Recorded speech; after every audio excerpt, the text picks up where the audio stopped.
Today, I'll be telling you about my work for properly placing the powerhouse of the cell, mitochondria trafficking.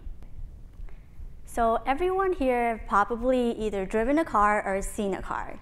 So for a car to properly function, all the parts need to be at the right place. For example, the trunk needs to be at the back, the engine needs to be at the front, door on the side, wheels on the ground, and seats inside. And if you look at your cell inside your body, here's a cartoon of a cell. Cells contain multiple components with distinct functions, and all the components not only need to be at the right place, but also at the right time for a cell to function.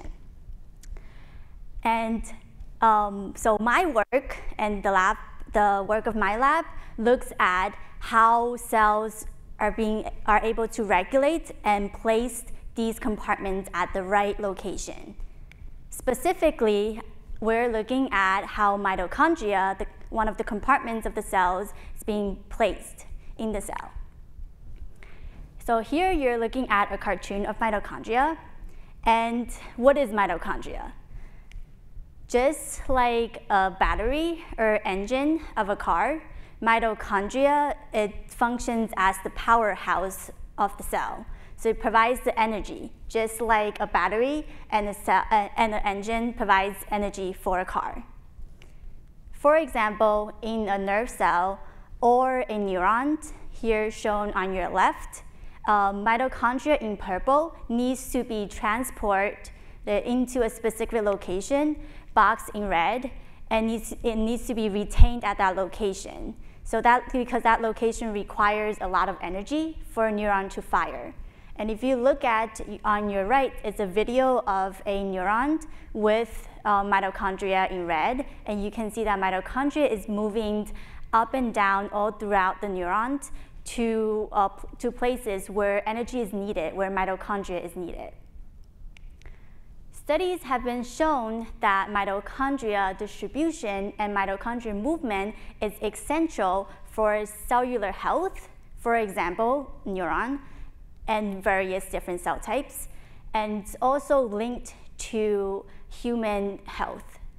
And defects in mitochondrial distribution and movement have been associated with various diseases, such as obesity, metabolic syndrome, cancer, aging, and various neurodegenerative diseases.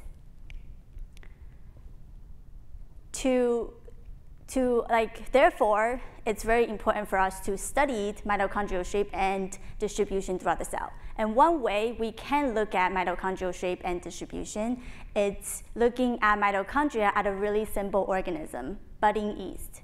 Here you're looking at mitochondria labeled in budding yeast, which is also known as the baker's yeast. You guys probably know that from baking and from beer. And here you're looking at mitochondria in budding yeast, and mitochondria is well distributed throughout the cell and is highly dynamic, just as what you see in a neuron. Therefore, looking at mitochondria in these simple organisms is like a handle for us to study a higher or more complex cell type. Here again, you're looking at an image of budding yeast with mitochondria in red under microscope, and here you're looking at a static image. So when yeast divides, mitochondria needs to be transported from the mother cell into the daughter cell, so the daughter cell can inherit mitochondria. And my question is simply, how does a cell do that? Well, the key to how the daughter cell is able to inherit mitochondria lies in a protein that I'm looking at called MMR1. So exactly what does MMR1 do in a cell, or does in a cell? So a short answer to that is it facilitates in transport of mitochondria from the mother to the daughter. So if you think about how a city transports things from point A to point B, is that city has these train tracks all throughout the city, and trains runs on them to transport things from point A to point B.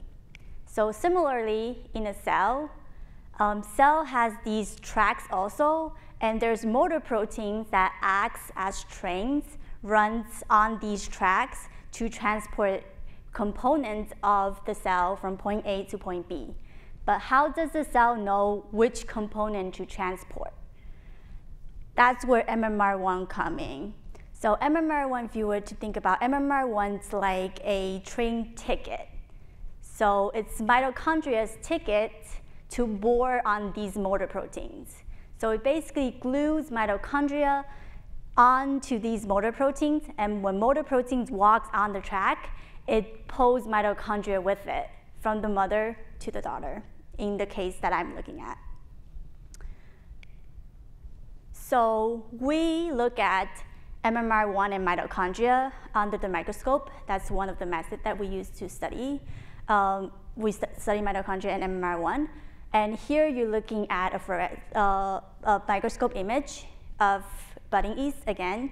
So with mitochondria, with MMR1, you can see that mitochondria in red gets inherited by the daughter cell early on. And if you delete MMR1 in these cells, mitochondria no longer goes into the daughter cell early on, suggesting that there is inheritance delayed. Also, studies have been shown that these cells lacking MMR1 has an aging defect, meaning that these cells either go on live way longer than average cells or way shorter than average cells, suggesting that the protein MMR1 has something to do with the aging of the cell. So in the future, I would like to look more into specifically the protein MMR1, asking the question of how does the cell know when to let MMR1 interact with mitochondria? And what kind of interaction is it? How does MMR1 interact with mitochondria? Once MMR1 interacts with mitochondria to transport mitochondria into the daughter cell, when and how does it release mitochondria? So hopefully, altogether, my work would allow us to gain more insights into how trafficking happens on other cell types, such as neurons and stem cells. And the knowledge that we gain from that, hopefully we can better understand the diseases that are associated with trafficking, mitochondrial trafficking, and mitochondrial distribution phenotype. Hopefully, then we can come up with like drugs that can better cure these diseases.